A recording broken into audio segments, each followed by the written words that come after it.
ജീവിത മരുഭൂമിയിൽ തെളിനീരുറവയായി ഒഴുകി വരൂ.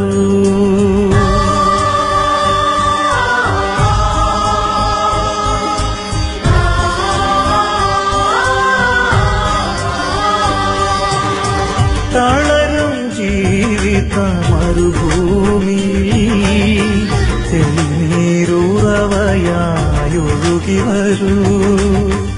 ആത്മാവിൽ പുതുജന്മം തരൂ, ആത്മീയാനന്ദം പകർന്നു തരൂ. ആത്മാവേ, പാവനാത്മാവേ, അഭിഷേകമായി നീ നിറയണമേ.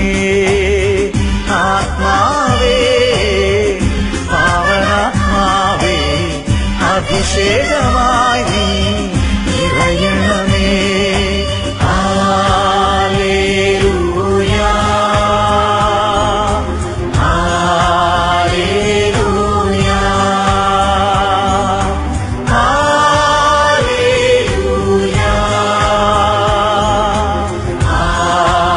ഹല്ലേലൂയാ.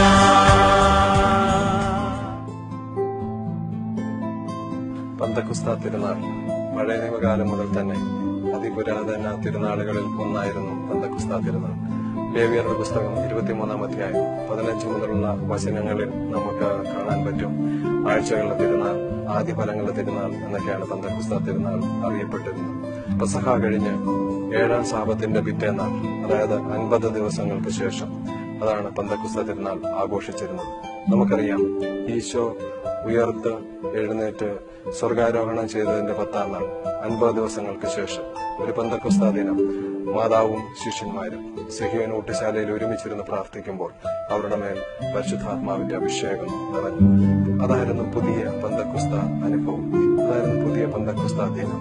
പ്രിയപ്പെട്ടവരെ, ഈ പന്തക്കുസ്ത അനുഭവം ഓരോ ക്രിസ്ത്യാനിയിലും മാമോദീസായിലൂടെ ലഭിച്ചിരിക്കുകയാണ്.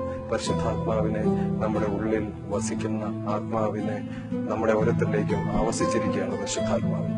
എന്നാൽ മാമോദീസ സ്വീകരിക്കാത്തവരിൽ പോലും യേശു ക്രിസ്തുവിനെ രക്ഷകനും നാഥനുമായി സ്വീകരിക്കുകയും ക്രിസ്തുവിന്റെ തിരുവചനം ശ്രവിക്കുകയും ചെയ്യുന്ന എല്ലാവരിലും പരിശുദ്ധാത്മാവിനെ അച്ചാരമായി മുദ്രിതമാക്കിയിരിക്കുന്നു എന്ന എഫെസസുകാർക്ക് എഴുതിയ ലേഖനത്തിലൂടെ നമുക്ക് മനസ്സിലാക്കാൻ സാധിക്കും. പ്രിയപ്പെട്ടവരെ, ഈ പരിശുദ്ധാത്മാവിന്റെ ശക്തി നമുക്കെല്ലാവർക്കും അറിയാം. ഈ പരിശുദ്ധാത്മാവിന്റെ അഭിഷേകം മാമോദീസായിലൂടെ ലഭിച്ചവരാണ് നമ്മൾ ഓരോരുത്തരും.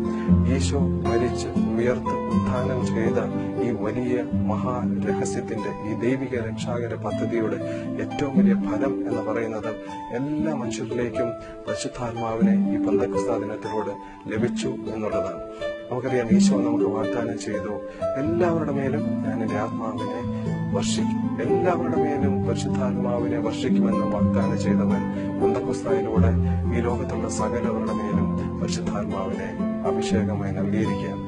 ഈ പരിശുദ്ധാത്മാവ് മാമോദീസായിലൂടെ നമുക്ക് ഓരോരുത്തർക്കും ലഭ്യമായി. എന്നാൽ നമുക്ക് ലഭിച്ച പരിശുദ്ധാത്മാവ് പലപ്പോഴും നമ്മുടെ ഉള്ളിൽ നിർവീര്യമാക്കപ്പെട്ട് കഴിയാൻ. അതുകൊണ്ട് തന്നെ പരിശുദ്ധാത്മാവിന്റെ ശക്തി നമ്മൾക്ക് പ്രകടമാക്കാനായിട്ട് സാധിക്കുന്നില്ല. 1 തെസ്സലോനി 5:19 നമ്മൾ കാണുന്നുണ്ട്, പരിശുദ്ധാത്മാവിനെ നിങ്ങൾ നിർവീര്യമാക്കരുത്, പരിശുദ്ധാത്മാവിനെ നിങ്ങൾ നിർവീര്യമാക്കരുത്. നമ്മുടെ ഉള്ളിൽ വസിക്കുന്ന പരിശുദ്ധാത്മാവ് എടുത്തു മാറ്റപ്പെടുന്നില്ല. പരിശുദ്ധാത്മാവ് പലപ്പോഴും നിർവീര്യമാക്കപ്പെടുന്നു. എങ്ങനെയാണ് പരിശുദ്ധാത്മാവ് നമ്മുടെ ഉള്ളിൽ നിർവീര്യമാക്കപ്പെടുക? എഫെസസുകാർക്ക് എഴുതിയ ലേഖനം 4-ാം അധ്യായം 30-ാം വചനം പറയുന്നു, രക്ഷയുടെ ദിനത്തിന് വേണ്ടി മുദ്രിതമാക്കിയ ദൈവത്തിന്റെ പരിശുദ്ധാത്മാവിനെ നിങ്ങൾ വേദനിപ്പിക്കരുത്. രക്ഷയുടെ ദിനത്തിനു വേണ്ടി ഒരു മുദ്രയായി നമ്മൾ കുത്തപ്പെട്ടിരിക്കുന്ന പരിശുദ്ധാത്മാവ്, ഈ പരിശുദ്ധാത്മാവിനെ നമ്മൾ വേദനിപ്പിക്കരുത്. ഈ പരിശുദ്ധാത്മാവിനെ എങ്ങനെയാണ് നമ്മൾ വേദനിപ്പിക്കുക? പരിശുദ്ധാത്മാവിനെ നമ്മൾ വേദനിപ്പിക്കുന്നത് പലപ്പോഴും ഈ ലോകത്തിന്റെ മോഹങ്ങൾക്കനുസരിച്ച് നമ്മൾ ജീവിക്കുമ്പോൾ, ഈ ജഡത്തിന്റെ ഇച്ഛകൾക്കനുസരിച്ച് ഞാൻ ജീവിക്കുമ്പോൾ പരിശുദ്ധാത്മാവിനെ ഞാൻ വേദനിപ്പിക്കുന്നു. കാരണം ഈ ലോകം എന്നോട് പറയും, ഈ ലോകത്തിലെ എല്ലാം ഞാൻ നേടിയെടുക്കാനുള്ള ജീവിക്കാനുള്ള ആഗ്രഹം, എത്ര കിട്ടിയാലും മതിയാവാത്ത അത്യാഗ്രഹം, ഇതെല്ലാം എനിക്കുണ്ട്. അതുപോലെ തന്നെ ഈ ജഡത്തിന്റെ ചില ഇച്ഛകളുണ്ട്. മദ്യപിക്കണം, വ്യഭിചാരം ചെയ്യണം, മ്ലേച്ഛ സംസാരം നടത്തണം, മ്ലേച്ഛ ഫിലിം കാണണം, ഇങ്ങനെയൊക്കെയുള്ള ഒത്തിരി ഒത്തിരി ജഡത്തിന്റെ ഇച്ഛകളുണ്ട്.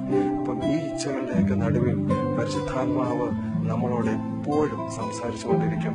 എന്റെ പ്രേരണകളെ പിൻചൊല്ലുക. നന്മയായിട്ടുള്ള പരിശുദ്ധാത്മാവ് എപ്പോഴും നമ്മുടെ ഉള്ളിൽ പറയും, മോനെ അത് ചെയ്യരുത്, മോളെ ഇത് ചെയ്യരുത്. പരിശുദ്ധാത്മാവ് നമ്മളെ ഇങ്ങനെ പ്രേരിപ്പിച്ചുകൊണ്ടേയിരിക്കും. ദൈവഹിതം എന്താണെന്ന് നമുക്ക് മനസ്സിലാക്കിക്കൊണ്ടിരിക്കും.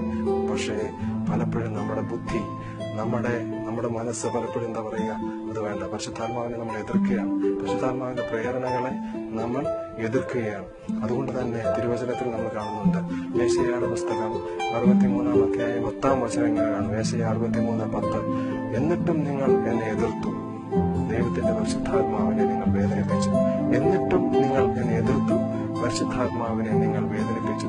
നമ്മൾ പരിശുദ്ധാത്മാവിന്റെ പ്രേരണകളെ എതിർക്കുമ്പോൾ, നന്മയായിട്ടുള്ള നമ്മുടെ മനസ്സിൽ പ്രേരണയായി പരിശുദ്ധാത്മാവ് നൽകുമ്പോൾ, അതിനെ എതിർത്തിട്ട് എന്റെ ഇഷ്ടത്തിനനുസരിച്ച് ഞാൻ നീങ്ങുമ്പോൾ പരിശുദ്ധാത്മാവിനെ ഞാൻ വേദനിപ്പിക്കുകയാണ്. പ്രിയപ്പെട്ടവരെ, നമ്മൾ ഈ ദിവസങ്ങളിലൂടെ കടന്നു പോകുമ്പോൾ, ഈ പെന്തക്കോസ്തായ്ക്ക് വേണ്ടി നമ്മൾ ഒരുങ്ങുമ്പോൾ, ഈ നൊവേനയുടെ ദിവസങ്ങളിലൂടെ കടന്നു പോകുമ്പോൾ, നമ്മളിങ്ങനെ പരിശുദ്ധാത്മാവിനോട് കരഞ്ഞു പ്രാർത്ഥിക്കണം. പരിശുദ്ധാത്മാവെ, തെറ്റിപ്പോയി, ഞാൻ ഭാവിയാണ്. പരിശുദ്ധാത്മാവെ, അങ്ങയുടെ പ്രേരണകളനുസരിച്ച് പലപ്പോഴും എനിക്ക് ജീവിക്കാൻ പറ്റിയിട്ടില്ല, എന്നോട് ക്ഷമിക്കണമേ എന്നൊക്കെ പറഞ്ഞ് നമ്മൾ അനുദപിച്ച് പ്രാർത്ഥിക്കുമ്പോൾ പരിശുദ്ധാത്മാവ് വീണ്ടും നമ്മൾ ഉജ്ജ്വലിക്കും. പരിശുദ്ധാത്മാവ് വലിയ അഭിഷേകമായി തീരും. അങ്ങനെ നമുക്ക് ഈ പുതിയ ഒരു പെന്തക്കോസ്ത അനുഭവം ഉണ്ടാകാൻ വേണ്ടി നമുക്ക് പ്രാർത്ഥിക്കാം.